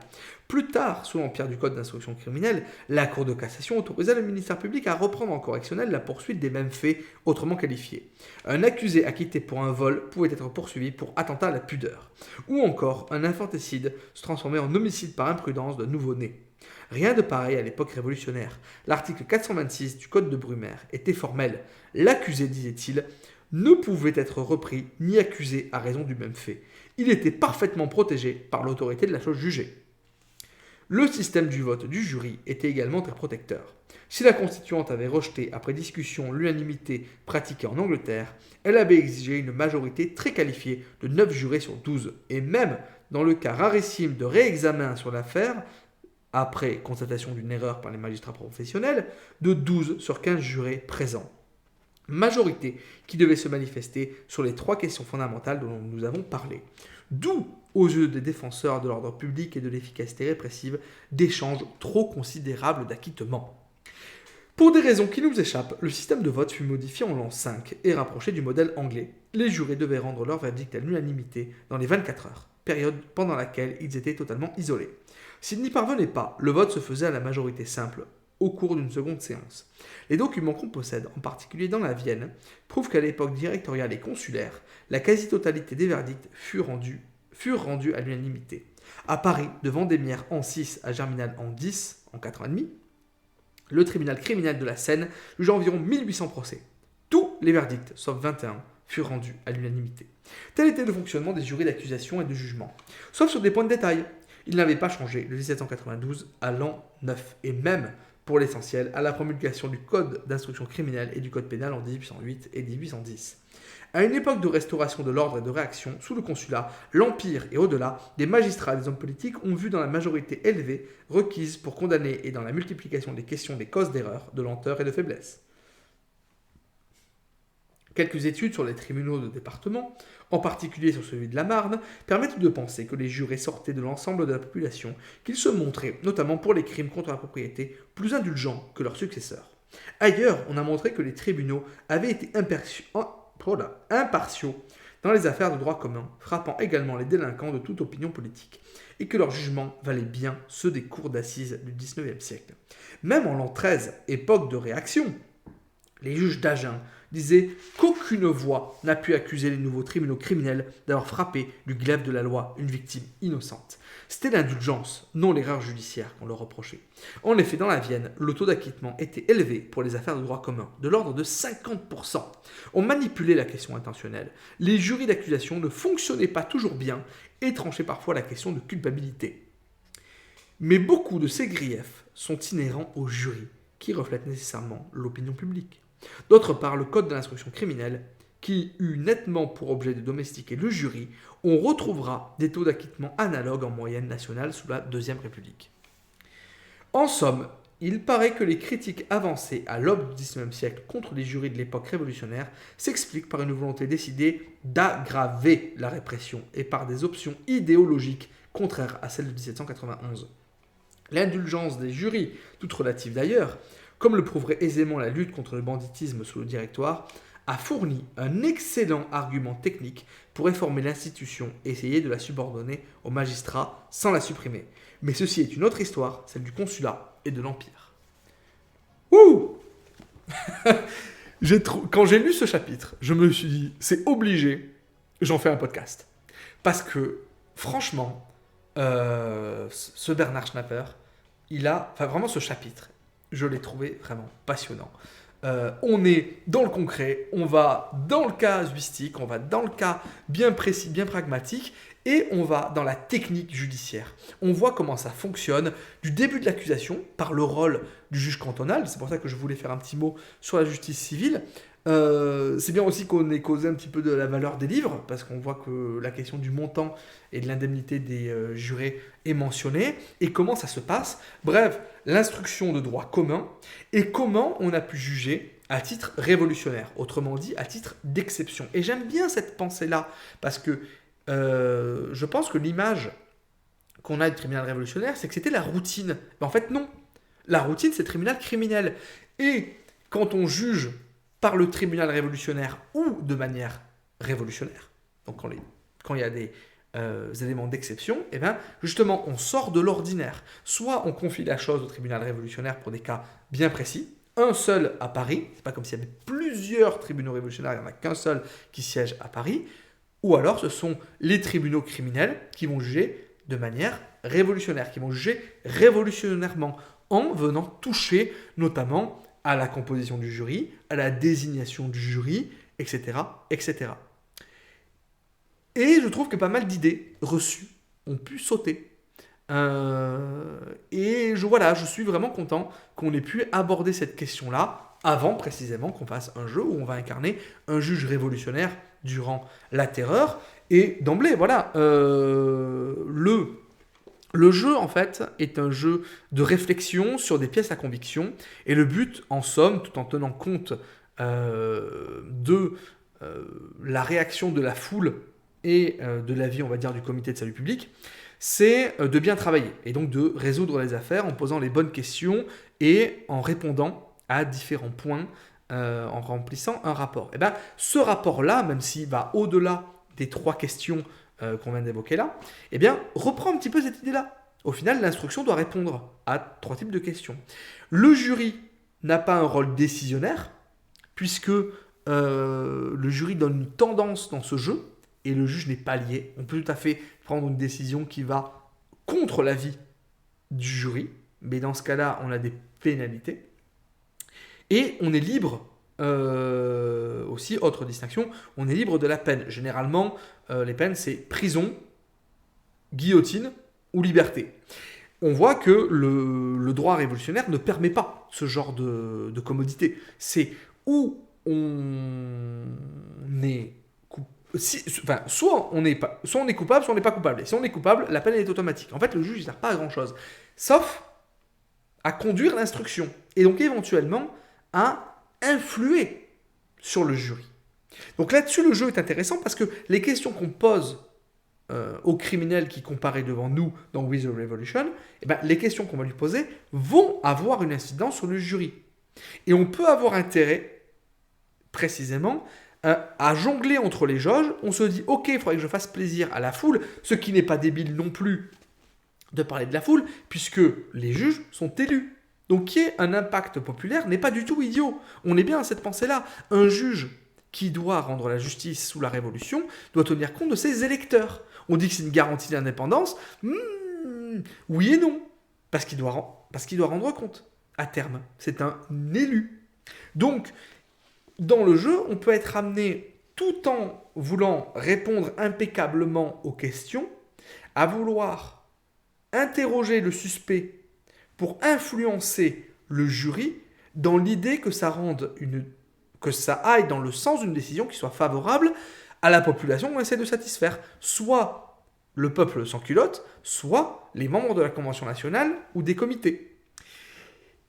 Et donc on voit bien qu'il y a une large latitude qui est donnée au juge dans ce jeu, puisque c'est lui à la fin qui va prendre la décision in fine, alors que en fait il est juste là pour appliquer la loi. Il a beaucoup moins de liberté dans ce qui s'est passé en réalité que ce que lui en donne le jeu vidéo. Mais sur l'essentiel, la réflexion et le jeu d'équilibrage entre le fait de vouloir bien rendre son boulot, tenir compte de l'importance des jurés et à la fois prendre en compte l'avis des organes exécutifs et législatifs qui sont au-dessus. Tribunal révolutionnaire, on est sous la coupette du comité de salut public et en même temps ne pas négliger l'importance de la vie populaire, on est en plein dedans. Donc je suis très content qu'on ait abordé ce chapitre-là parce que effectivement, je trouve que c'est très très bien d'avoir ça en tête avant de jouer à We the Revolution. Parce que We the Revolution aborde la chose de manière assez, je vais pas dire grossière, mais on n'est pas là pour faire du droit. On est là avant tout pour jouer. Et donc on pourrait penser, ouais, c'est qu'un jeu. Ben en fait, même s'il ne respecte pas exactement la procédure, les enjeux de ce jeu vidéo entrent en résonance avec ceux de l'histoire. Et ben ça, c'est pas peu dire. Donc, pour enchaîner, d'abord, on s'hydrate un petit peu, parce qu'on donne de la voix sur ce live. Je propose d'enchaîner et de discuter directement du tribunal révolutionnaire, puisque là, on était en survol. On a beaucoup étudié, en fait, la procédure judiciaire répressive générale, et on a évoqué quelques spécificités qui faisaient qu'on pouvait juger de manière révolutionnaire. Mais on n'a pas tellement étudié la question du tribunal révolutionnaire en tant que tel. Alors là, on se plonge dans le bouquin d'Antoine Boulan. Oui, voilà. Donc, c'est un chapitre que je vais vous lire. Peut-être que le live sera un petit peu long, mais enfin bon, c'est pas grave. On est là quand même pour se faire plaisir, et comme ça, ensuite on pourra jouer tranquillement à partir du 7 mars, et on sera bien. C'est un chapitre qui s'intitule « Le tribunal au quotidien ». Ce fut le samedi 6 avril 1793. Oh, ça fait du bien de changer un petit peu du calendrier républicain, parce que je le trouve extrêmement stylé, mais c'est pas facile de s'y retrouver entre les Vendémiaires, les Brumaires, les Nivos, les Prairiales. Bon. Ce fut le samedi 6 avril 1793 que s'ouvrit le premier procès instruit par le tribunal révolutionnaire. Une foule considérable se pressait dans l'ancienne grande chambre du Parlement, débordant dans la salle des pas perdus, la galerie Mercière et la cour du Mai. L'accusé était Louis Guyot des Mollans, gentilhomme qui avait été arrêté à Bourg-la-Reine en possession d'une cocarde blanche, d'un bouton de veste à fleurs de lys, d'un pistolet et de 2 passeports qu'il avait aussitôt fait soupçonner d'émigration. Vous voyez, on en parlait juste avant le coup de la cocarde blanche, dans le bouquin précédent, il faisait référence. Est-ce qu'on parlait de ce bonhomme-là? Peut-être bien. Plusieurs témoins furent entendus, puis le défenseur prononça sa plaidoirie. Le glaive vengeur de la République salua le premier réquisitoire que prononça Fouquier-Tinville. Ah, ça y est, on l'évoque enfin, l'accusateur public caractéristique de la terreur. Juste d'ailleurs, le glaive vengeur de la République, c'est un journal révolutionnaire de l'époque. Ce qui est intéressant, c'est que tout est public. Donc les plaidoiries comme les réquisitoires sont publiées. Ce qui est intéressant. On avait parlé dans le cadre des podcasts historiques de l'ampleur qu'avaient les journalistes comme Hébert ou Marat. Ça se retrouve, l'enjeu judiciaire se retrouve dans dans le milieu journalistique, dans le milieu de la presse. Donc c'est quand même pas rien. Il faut l'avoir en tête. D'où cette histoire aussi, dans With the Revolution, de l'impact populaire. C'est pas seulement public parce que les portes sont ouvertes, c'est public parce que c'est diffusé, in extenso. Même aujourd'hui, même en comparution immédiate, etc., on ne reproduit pas les plaidoiries exactes. À l'époque, on s'y amusait. Donc, le glaive vengeur de la République salua le premier réquisitoire que prononça Fouquier-Tinville, plein de force, plein d'énergie, où respirait à chaque mot le feu brûlant, le feu électrique du plus pur patriotisme. Fouquier-Tinville que l'on retrouvera comme personnage dans With the Revolution. Après s'être retiré pour délibérer, les jurés rendirent un verdict de culpabilité. Condamné à la peine de mort, privé de toute faculté de faire appel, Guyot des Mollans fut conduit à l'échafaud le soir même. Ce procès ouvrit une longue série d'audiences qui allait se succéder presque quotidiennement jusqu'à la comparution de Robespierre lui-même sur une durée de 15 mois. Avant d'entrer dans le détail des grands procès politiques qui constituèrent ce que d'aucuns ont qualifié de grandes heures du tribunal révolutionnaire, s'impose une analyse du fonctionnement ordinaire de cette juridiction et de ses rapports avec le pouvoir politique. L'accusateur public, cheville ouvrière du tribunal, dépassant son rôle essentiel qui consistait à requérir les peines, Fouquier-Tinville fut le véritable coordonnateur de l'activité du tribunal révolutionnaire jusqu'à la fin de la Terreur.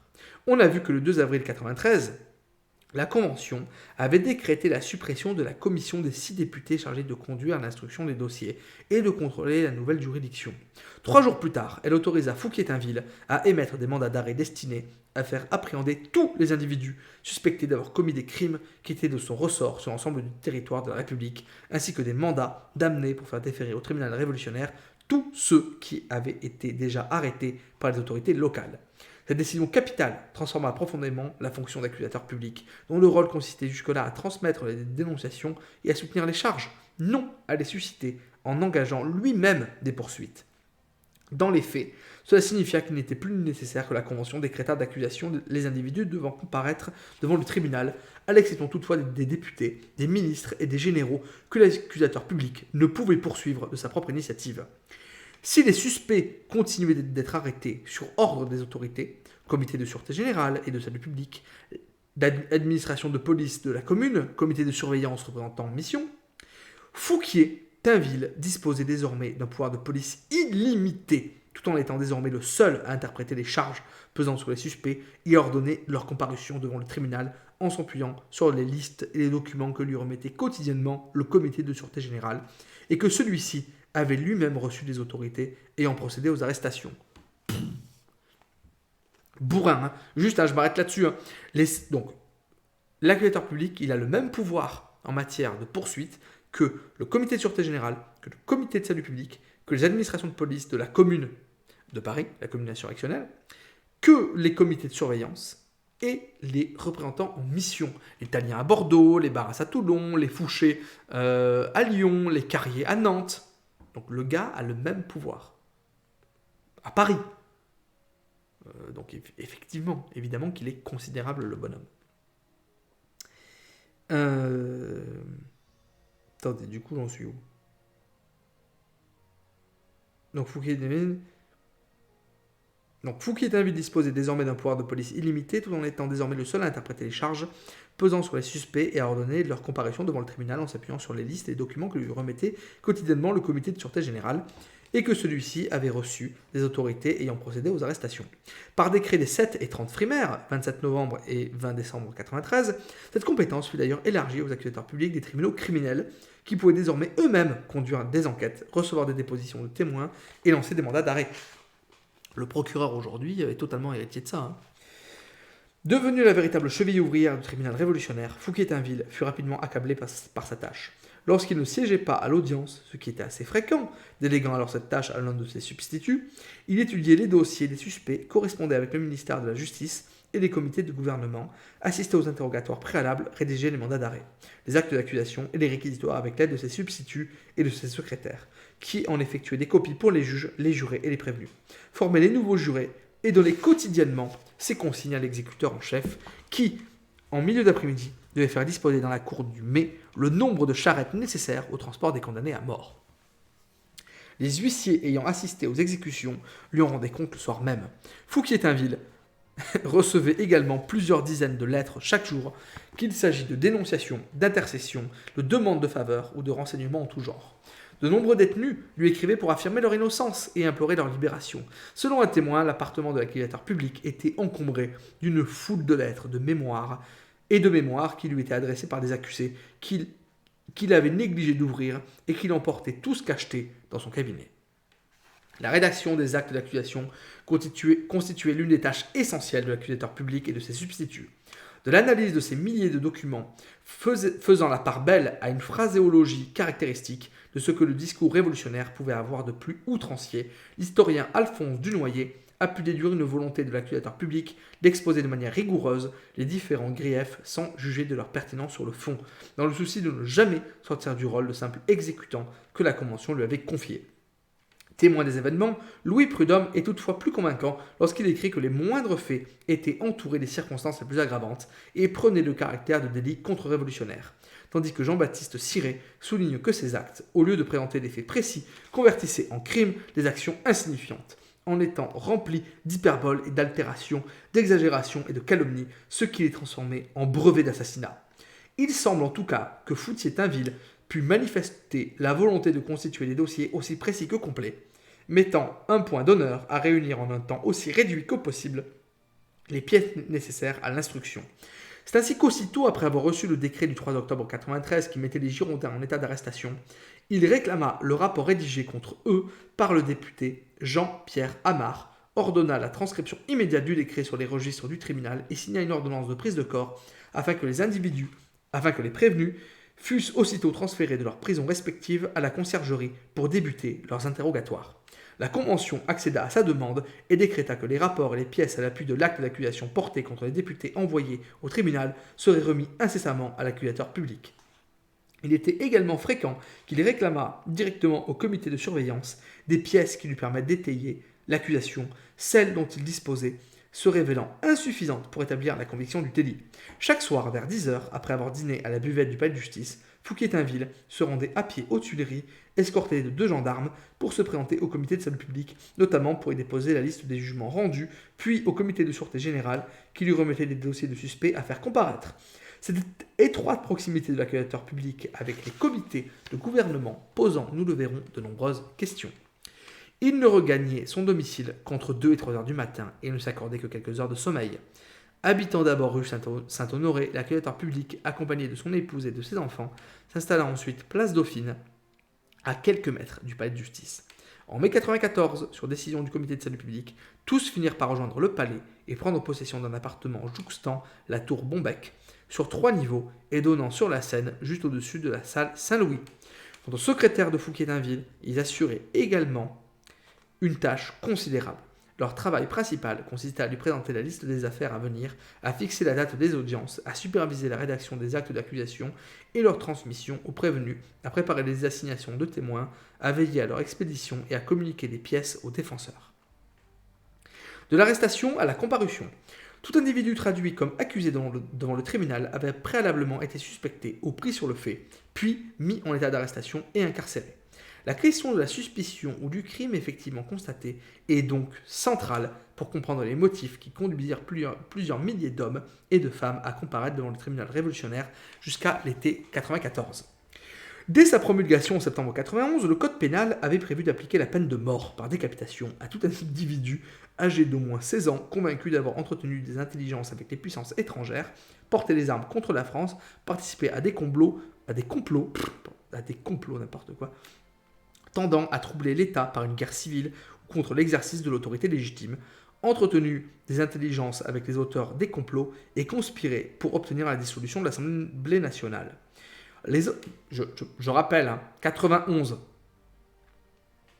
91, c'est pas la terreur. On est sous la constituante. En 91, on est encore avec Louis XVI. Donc, mollo la terreur, Voilà, il y avait des trucs qui existaient avant. Mollo Robespierre, en 91, l'influence de Robespierre, elle n'est pas gouvernementale. Donc, les autres types de crimes contre la chose publique étaient principalement punis des travaux forcés, de la détention et de la déportation. Là aussi, petit point, c'est nouveau ça. le code pénal de 91, il est quand même institué dans une perspective d'amendement du criminel, et ce qui est détention et déportation n'était pas du tout des crimes à l'époque de l'Ancien Régime. À l'époque, en fait, on ne détenait que le temps de juger. Et ensuite, on était libre, amende ou condamné, etc. Enfin, en tout cas, on n'était pas prévu de demeurer en prison. Il n'y avait pas de perspective d'amendement autre que tu payes ce que tu dois et tu sors. Mais il n'y a pas cette logique de réinsertion derrière les barreaux. Ça, c'est nouveau. Ça, c'est 91. Au fil du temps, une législation ayant spécifiquement pour objet de définir et réprimer de nouveaux crimes vint compléter les dispositions du code pénal. On a vu que dès juillet 91, l'Assemblée constituante avait explicitement visé les émigrés. Après le déclenchement de la guerre contre la Maison d'Autriche en avril 92, ceux qui rentrèrent en France furent considérés comme des espions et des comploteurs potentiels, susceptibles d'avoir notamment servi dans l'armée créée par le prince de Condé. Un décret du 28 mars 93 punit de mort tout émigré qui, ayant quitté la France après le 1er juillet 89, ne pouvait justifier de sa présence continue à son domicile depuis le 9 mai 92, ainsi que tout Français ayant quitté une région non occupée par les troupes ennemies pour prendre résidence dans une région occupée. Il faut également viser les prêtres réfractaires, ayant refusé de prêter le serment de fidélité à la constitution civile du clergé, puis le serment à la liberté et à l'égalité, ou s'étant rétractés. Ils furent frappés d'une peine de déportation le 26 août 92, puis un décret du 20 octobre 93 les punit de mort. De même que ceux qui avaient été déportés, mais étaient parvenus à rentrer en France. Le 26 mars précédent, l'ensemble des nobles et des prêtres avaient été déclarés suspects. Au fil de l'aggravation des circonstances, insurrection vendéenne, rébellion fédéraliste, défaite militaire, inflation et disette, engendrant un mécontentement populaire attisé par les hébertistes qui exigeaient publiquement la punition des traîtres et des scélérats, la législation répressive s'étendit peu à peu au-delà des immigrés, des nobles et des prêtres réfractaires. Dès le 4 décembre 92, la Convention décréta la peine de mort contre les individus qui prêcheraient le rétablissement de la monarchie, puis 12 jours plus tard contre ceux qui proposeraient de rompre l'unité de la République. Le 17 mars 93, la même peine fut décrétée contre les personnes qui tentaient d'empêcher le recrutement. 4 jours plus tard furent déclarés suspects les ressortissants des pays en guerre avec la France, ainsi que les étrangers n'ayant pas fait de déclaration de séjour. Le 29 mars, tout individu convaincu d'avoir rédigé des écrits tendant à la dissolution de la Convention, au rétablissement de la monarchie, au meurtre et à la violation des propriétés devint passible de la peine de mort. Le 26 juillet, la Convention qualifia de crime capital l'accaparement des denrées de première nécessité. C'est toutefois le décret qui ordonne l'arrestation des gens suspects qui constitua la clé de voûte du dispositif légal de répression. Voté le 17 septembre sur le rapport du député Philippe-Antoine Merlin de Douai, il définissait comme suspects ceux qui, soit par leur conduite, soit par leurs relations, soit par leurs propos ou leurs écrits, se sont montrés partisans de la tyrannie ou du fédéralisme et ennemis de la liberté, ceux qui ne pourront pas justifier de leurs moyens d'exister et de l'acquis de leurs devoirs civiques, ceux à qui il a été refusé des certificats de civisme, les fonctionnaires publics suspendus ou destitués de leurs fonctions par la Convention nationale ou par ses commissaires et non réintégrés, ceux des ci-devant nobles, ensemble, les maris, les femmes, les pères, mères, fils ou filles, frères ou sœurs et agents d'émigrés, qui n'ont pas constamment manifesté leur attachement à la Révolution, ceux qui ont émigré dans l'intervalle du 1er juillet 89 à la publication de la loi du 8 avril 92, quoiqu'ils soient rentrés en France dans le délai fixé par cette loi ou précédemment. Érigé par des générations d'historiens en symbole de la terreur ouvrant la voie à l'arbitraire, ce texte a également pu être interprété comme une volonté des législateurs d'encadrer au mieux la répression. Certains chercheurs soulignant que plusieurs catégories de la population, comme les nobles patriotes ou les fonctionnaires réintégrés, n'étaient pas considérés comme suspects, que le décret ne faisait que rappeler des crimes déjà définis par la loi, ainsi les propos tendant au rétablissement de la monarchie, et que les personnes visées n'étaient pas considérées a priori comme coupables, demeurant des citoyens à part entière. Reste que l'imprécision de certaines dispositions du décret laissait aux individus chargés des arrestations une grande liberté d'interprétation et une marge d'action considérable. Le texte ordonnait le dénombrement de tous les suspects par les comités de surveillance qui devaient être suivis de leur arrestation et de leur incarcération. Initialement chargés de dénombrer les étrangers, ces comités se voyaient désormais confier un pouvoir presque illimité pour mettre en état d'arrestation autant d'individus qui le jugeaient nécessaire, sans que le comité de sûreté générale auquel ils étaient tenus de rendre compte n'aient le temps de vérifier la légitimité de ces arrestations, et bien qu'ils n'aient pas tous manifesté la même activité. les comités urbains se montrant ainsi beaucoup plus sévères que les comités ruraux. Le vote de la loi des suspects entraîna donc une vague d'arrestations sans précédent dans l'ensemble du pays, consécutive à des dénonciations de particuliers, d'autorités locales ou de sociétés populaires et à des visites domiciliaires effectuées par les comités de surveillance. Les arrestations furent d'autant plus nombreuses que d'autres organismes pouvaient les ordonner, notamment le comité de sûreté générale, le comité de surveillance du département de Paris et l'administration de police de la commune. Il est donc essentiel de souligner que la notion de suspicion reposait non sur la réalité du crime, mais sur le fait qu'un individu pouvait s'en rendre coupable. Le cas du prince Louis-Armand de Rohan-Montbazon est symptomatique d'une logique terroriste davantage fondée sur la prévention des crimes que sur la punition des faits avérés. Appréhendé sur ordre du comité de surveillance de la section de l'unité, celui-ci écrivit que son arrestation devait avoir pour base, sinon le mal qu'il n'avait pas fait, mais celui qu'il pouvait faire.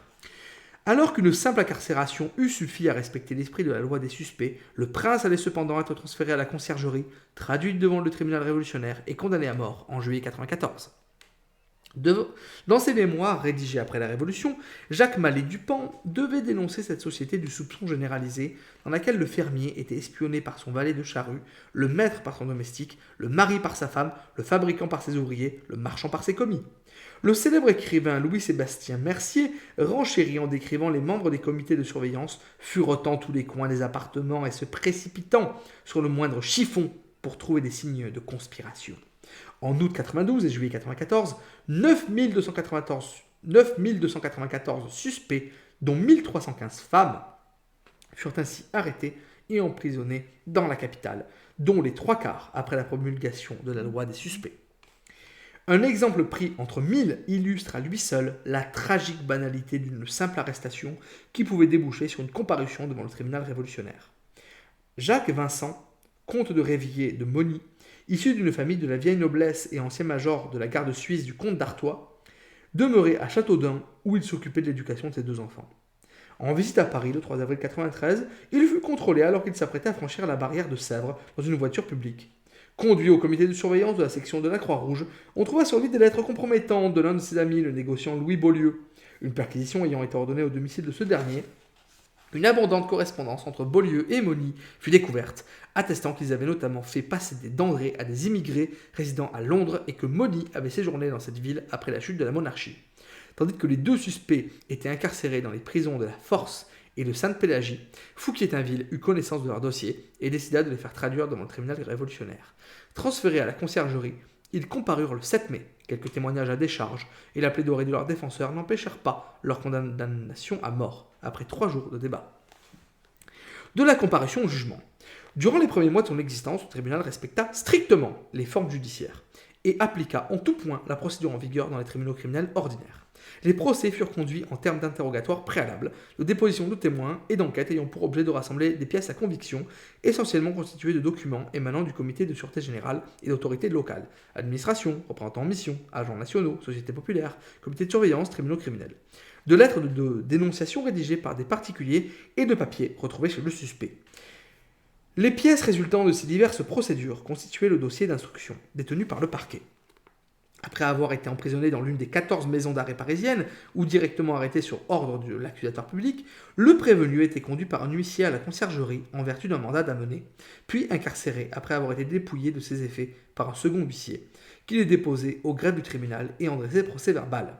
Il subissait ensuite un interrogatoire préalable, mené à huis clos par un juge et un greffier, auquel pouvait se joindre l'accusateur public ou l'un de ses substituts. Cet interrogatoire se déroulait dans la salle du conseil du tribunal. Il pouvait parfois être l'occasion de manifester une certaine bienveillance à l'égard des accusés. Ce fut le cas lorsque le juge Maire Savary interrogea le carmélite Angélique Vitas, qui l'encouragea à prêter serment et à dénoncer des prêtres réfractaires pour lui éviter une comparution au tribunal. Il appartenait alors au juge de déterminer si le prévenu devait être poursuivi au vu du chef d'accusation et des éléments qu'il avait apportés lors de son interrogatoire. Dans la négative, un rapport était présenté au tribunal, qui se réunissait pour déclarer le non-lieu et la mise en liberté de l'accusé. Dans l'affirmative, le dossier était transmis au greffe et un brouillon d'acte d'accusation était remis à l'accusateur public qui rédigeait ou faisait rédiger par ses secrétaires ou ses substituts la version définitive. Le prévenu communiquait le nom du défenseur qu'il s'était choisi et dans le cas contraire, le juge en désignait un d'office. Tandis que l'accusé se préparait à comparaître, les témoins étaient assignés, les jurés convoqués après avoir été tirés au sort. Une copie de l'acte d'accusation était remise à l'accusé par un huissier du tribunal, accompagné de la liste des témoins et des jurés, afin de lui permettre d'exercer son droit de récusation. La duchesse de Duras, qui fut emprisonnée à la conciergerie, a décrit cet instant où l'huissier pénétrait dans la cellule des accusés dans un silence effrayant qui était celui de la mort. Chacun croyait que l'arrêt fatal allait lui être remis. Les visages étaient consternés, les esprits et les cœurs saisis d'effroi. Une copie de l'acte était également remise aux juges et aux jurés. Le matin de l'audience, qui débutait généralement vers 9 heures, parfois plus tôt lorsque le nombre d'accusés était important, le président faisait introduire l'accusé, puis inviter les 12 jurés à prêter serment. Citoyens, vous jurez et promettez d'examiner avec l'attention la plus scrupuleuse les charges énoncées contre les accusés ci-dessous nommés, et de ne communiquer avec personne jusqu'après votre déclaration. De n'écouter ni ici ni la haine ou la méchanceté, ni la crainte ou l'affection. De vous décider d'après les charges et moyens de défense, et suivant votre conscience et votre intime conviction, avec l'impartialité et la fermeté qui conviennent à un homme libre. L'accusé restant debout, chaque juré se levait en avançant la main et en répondant « Je le jure ». Le président invitait ensuite l'accusé à décliner ses noms, prénoms, âge, profession et domicile, avant de lui demander d'être attentif à la lecture de l'acte d'accusation à laquelle procédait le greffier. « Voilà, déclarait le président, ce dont vous êtes accusé, ce dont on vous accuse. Vous allez entendre les charges qui vont être produites contre vous. » Le président faisait alors produire les témoins, tandis que ceux qui étaient à la charge avaient été convoqués par l'accusateur public, les témoins à décharge avaient été choisis par l'accusé, lorsqu'ils n'étaient pas délibérément écartés, ce qui devait notamment être le cas lors du procès de Georges Danton. Le code pénal punissait de mort tout faux témoin qui, ayant déposé en faveur d'un accusé, lui-même condamné à mort. Disposition qui fut rappelée par un décret du 5 Pluviose en 24 janvier 1994. Chaque témoin se présentait à la barre et déclinait ses noms, prénoms, âge, profession et domicile. Prêtait serment de parler sans haine et sans crainte, de dire la vérité, toute la vérité et rien que la vérité. Précisait les liens qui l'unissaient à l'accusé, faisait sa déclaration puis répondait aux questions du président. L'accusé pouvait solliciter son défenseur afin qu'il demandât au président de poser certaines questions aux témoins, juges et jurés pouvant également les interroger. On procédait ensuite à la présentation des pièces à charge et à décharge, susceptibles de révéler les intentions les plus intimes de son auteur. La lettre privée était considérée comme la preuve par excellence, ce qui devait conduire les autorités à faire saisir des milliers de correspondances. Enfin étaient lues les dépositions des témoins absents. Il existait en effet une difficulté matérielle à faire déposer l'ensemble des témoins devant le tribunal, nombre d'entre eux résidant fort loin de la capitale. Outre que la Convention dut ordonner au directeur des voitures nationales de donner préférence des places aux personnes assignées pour venir en déposition au tribunal révolutionnaire, elle encouragea la transposition écrite des témoignages et leurs expéditions devant la juridiction parisienne. Au terme de l'audition de tous les témoins à charge et à décharge, l'accusateur public récapitulait l'accusation. Puis le défenseur prononçait sa plaidoirie. Enfin, le président résumait l'affaire, ce qui lui donnait à ce moment précis un poids déterminant, puis posait au juré une liste de questions ayant pour objet d'établir la réalité matérielle des faits, puis de déterminer si l'accusé s'en était rendu coupable et, point crucial, s'il avait agi avec une intention criminelle, c'est-à-dire contre-révolutionnaire. Tandis que l'accusé était conduit dans une pièce attenante, les jurés se retiraient dans la salle de leur délibération au second étage du palais. Le président était tenu de maintenir la séance ouverte jusqu'au retour des jurés, parfois pendant plusieurs heures.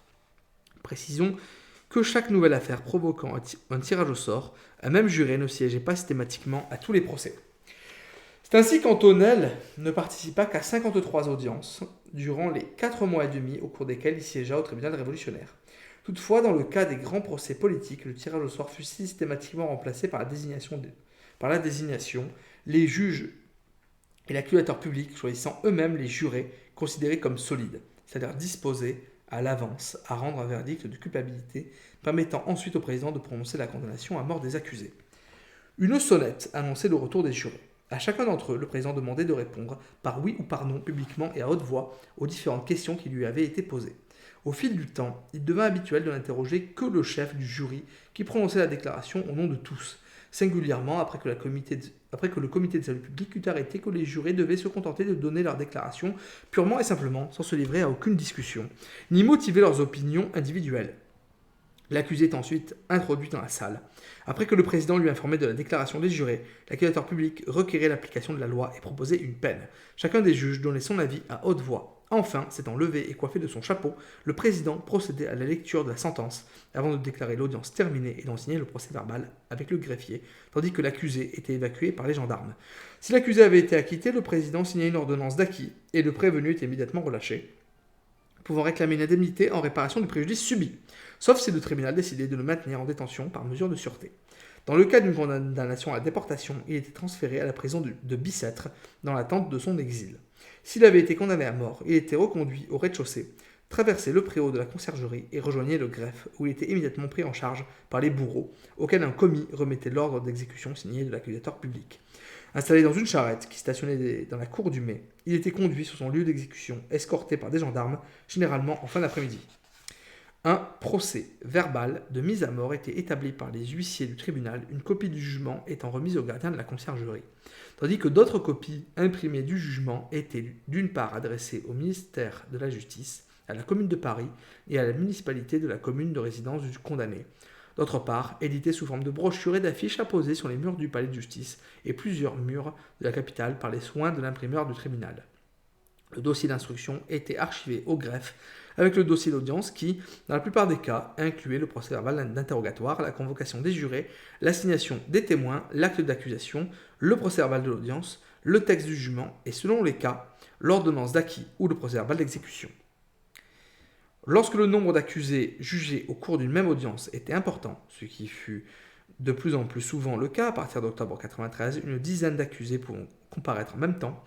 Notamment, je vous rappelle, on avait fait un point sur le procès des chemises rouges, 54 accusés en 1994, 54. Les débats pouvaient durer plusieurs jours. Afin de permettre aux magistrats et aux accusés de se restaurer et prendre quelques repos, chaque audience était interrompue pendant 3 heures, souvent au milieu d'après-midi, pour reprendre en début de soirée. Je vais m'arrêter là sur ce chapitre qui continue sur la question du tribunal révolutionnaire au quotidien, parce que ce que je voulais exposer m'a l'air complet. Voilà, on a la procédure judiciaire, c'était ça le thème de ce jour. Je continuerai à évoquer ces questions-là à l'occasion des lives du jeudi soir. Mais là, on est quand même à 1h42. Peut-être commencer. Il ne faudrait pas non plus que le podcast soit très très long. Sinon, ça va devenir relativement indigeste. Mais en tout cas, je suis vraiment content. On a vraiment exposé ce qu'était la justice civile, avec le juge de canton, son petit maillage de proximité, la question du jury criminel, dans le cadre du tribunal criminel, et toutes les règles d'exception, avec à sa tête le tribunal révolutionnaire. Ces points étant établis, je suis content parce qu'une nouvelle fois, ça va nous permettre de faire une belle comparaison avec le jeu juridique et judiciaire qui est mis en place dans With the Revolution. Ça et les 2 podcasts historiques, on est bien. Il va y en avoir 2 autres, comme je vous avais annoncé, pour qu'on soit parfaitement complet. Mais franchement, on est doté, on est en mesure maintenant d'aborder la question de With the Revolution de manière critique et je pense utile, à la fois de manière ludique et instructive. Sur ce, bonne semaine à tous. On se retrouve du coup lundi midi 15, horaire classique des podcasts, mais cette fois-ci, 2e podcast de la semaine. Il y en aura 2 maintenant, de manière temporaire. Je sais pas, je sais pas pendant combien de temps ça va durer jusqu'à la fin du jeu. On se retrouve jeudi 7 mars, 20h30. Je vous souhaite une nouvelle fois une bonne semaine à vous toutes et vous tous. Prenez soin de vous et à très vite. Des bisous.